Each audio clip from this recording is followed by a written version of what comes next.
अस्सलामुअलैकुम नाजरीन, मैं हूं आपका मेज़बान उमर दराज साबरी। आप देख रहे हैं सिटी वन न्यूज़। खबर शामिल करते हैं लाहौर से।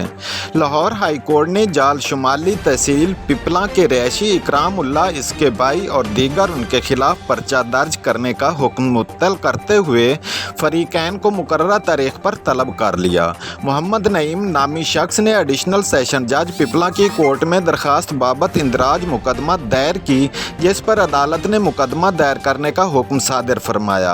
इकराम उल्लाह ने इस हुक्म के खिलाफ जस्टिस लॉ फर्म की मारूफ कानून दान मिसेज नैला मुश्ताक अहमद दोन और मलिक मुश्ताक अहमद दोन एडवोकेट हाई कोर्ट की वसातत से लाहौर हाई कोर्ट में रजू किया और आईन पाकिस्तान के आर्टिकल 199 के तहत मुअज़्ज़ज़ अदालत में रिट पटिशन दायर की, जिस पर मुअज़्ज़ज़ अदालत आलिया लाहौर हाई कोर्ट के मिस्टर जस्टिस तारिक सलीम शेख ने समाअत की।